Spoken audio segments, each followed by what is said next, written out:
Hi, it's Paula from Paula Quilting. Welcome back to my channel.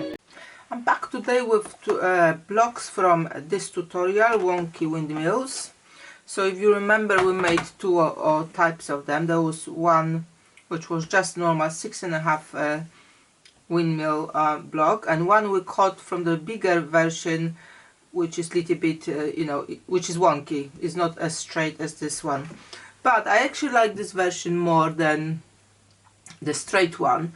So I've decided to kind of mix them up a little bit and make some of them smaller and use the magic number kind of rule and magic number design process to design a bigger block. Trying to mix them up. To design a bigger block which will be 18 by 18 inches when finished, or 18.5 unfinished. And I will use for those blocks I made in that tutorial. But I will also use remnants of when I will square them up, because we will need some of the 2.5 inch elements. And I do have my kind of scrappy draft here. You don't have to remember all of those dimensions and numbers, because I will have a free handout available at my shop in patterns area.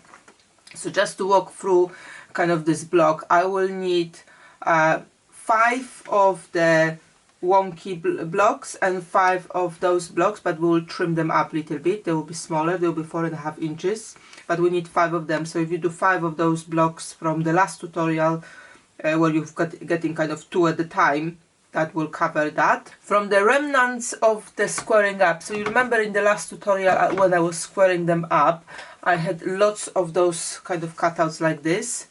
So we'll use that, and we will have cutouts from this block as well, the one which is straight. We will kind of transform it a little bit now, and we'll use those to put them either on adding tape, or if you don't have adding tape, you can just stitch them without adding tape. We will need some of the 2.5 by 4.5 sections and 2.5 by 6.5 sections.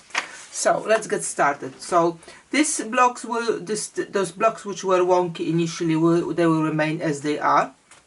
But the blocks we've got 6.5, which are straight ones, I want to trim them to 4.5.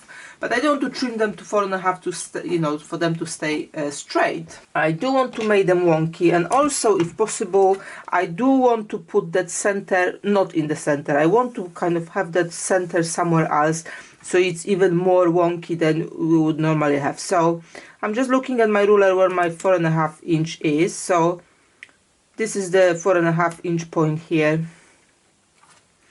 And I think I will go with something like this. As far as my 4.5 inch is on the block, I'll be okay. So as you can see, we've got quite a lot of bits we will be cutting out, and they will be perfect to create those strips we need for the big 18.5 inch block. It might be quite difficult to kind of look for that 4.5 inch point all the time. So I've got here a painter's tape, and I will just narrow down what I'm looking at. I'm not marking exact 4.5.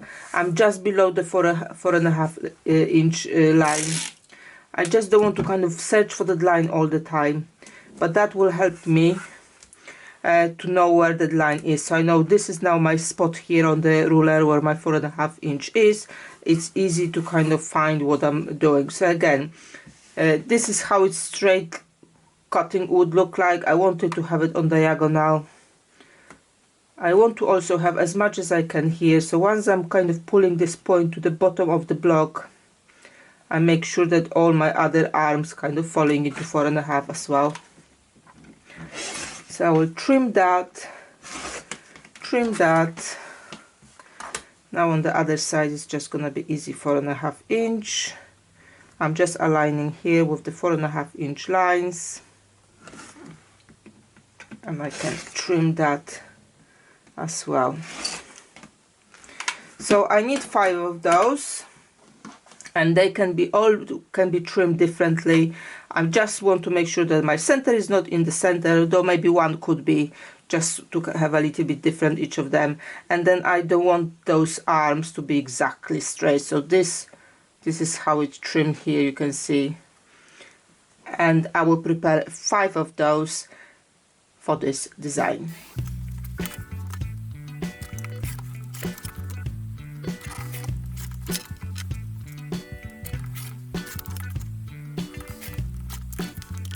So those are the bits I had from first squaring up the bigger blocks from the last tutorial, and as you can see I've sewn them on the adding tape. If you don't have adding tape, I do recommend you cut some strips from just normal paper or some thin fabric to stitch it on. We will be squaring it up to 2.5-inch strips and then cut them into smaller chunks.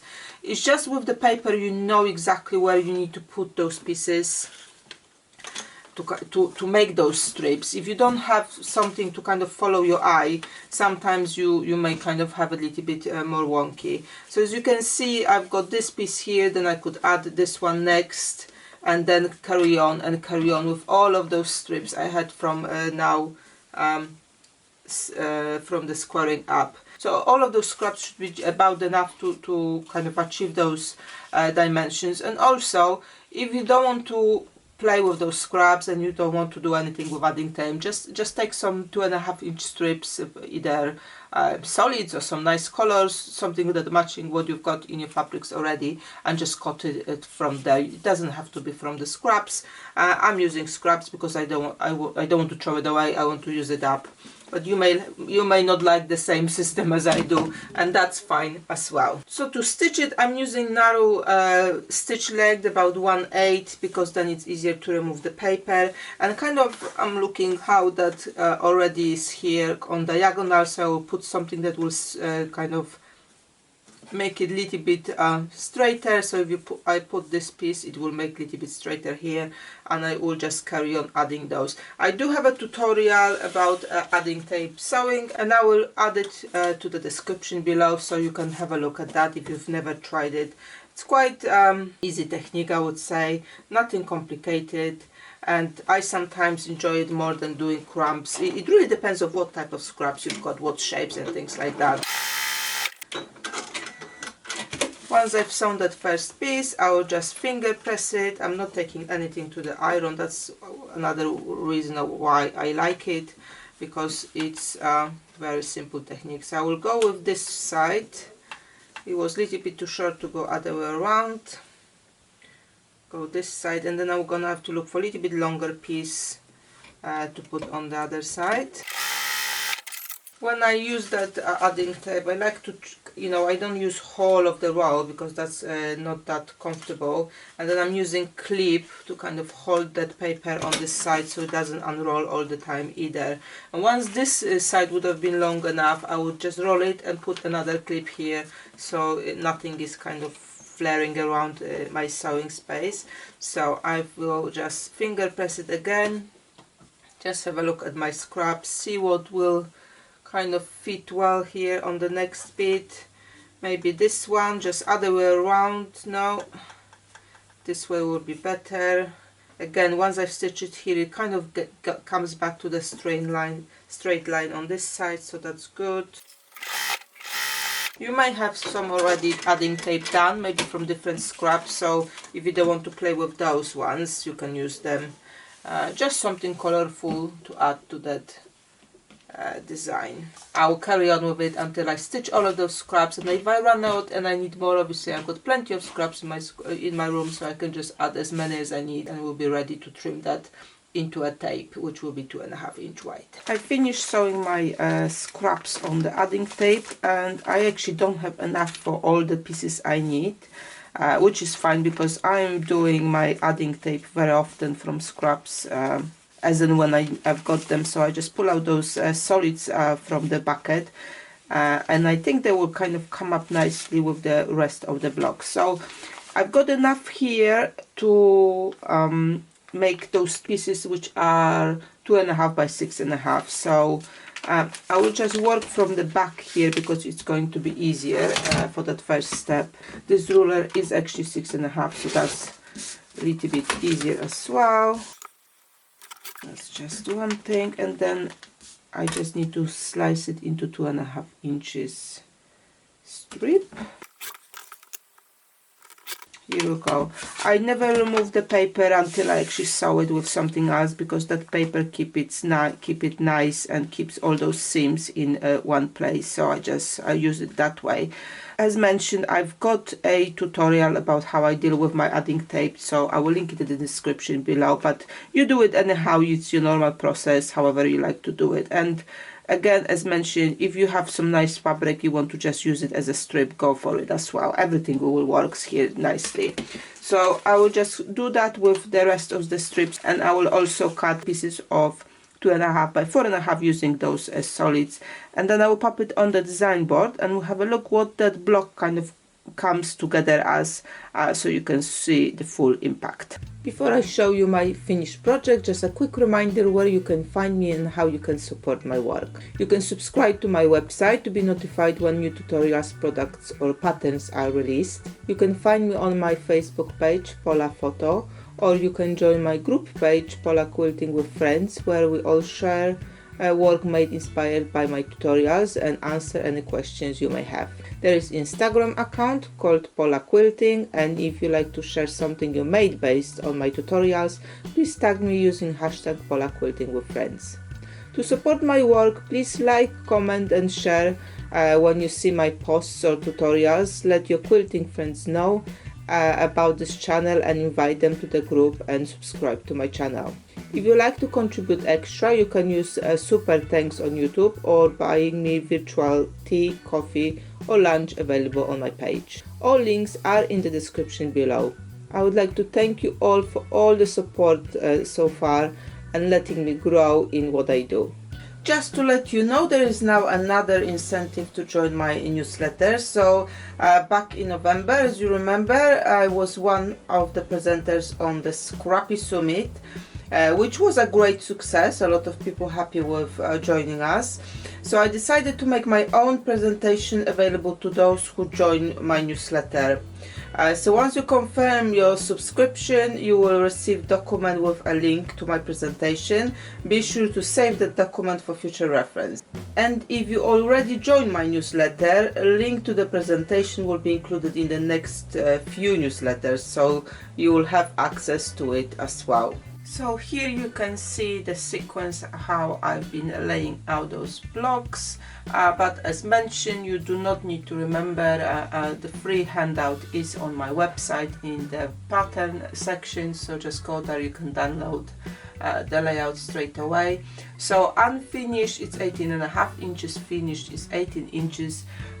If you have perhaps a need of some cushion covers, you can quickly make one or two of those kind of combination blocks and make it into the cushion cover. 18 inches blocks, if you make few of those, you can have a nice baby quilt, and obviously as you make more and more of those blocks, you make a larger quilt. So, or even a bag, it will be nice tote bag, 18 inches square, quite nice tote bag already. So you will find quite a lot of uses for that combination, and I think those blocks look really nice together. And I like that they are not straight, they are wonky, and there's more movement in those blocks when they are laid out that way.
I hope you enjoyed this quick tutorial and that you will share it with your quilting friends. That's a really great way of supporting my channel, to let your quilting friends know about it and about the tutorials I create for you. Thank you very much for watching today, and see you next time. Thank you for watching. I hope you will share this tutorial, subscribe if you haven't done so. Happy sewing, and see you next time.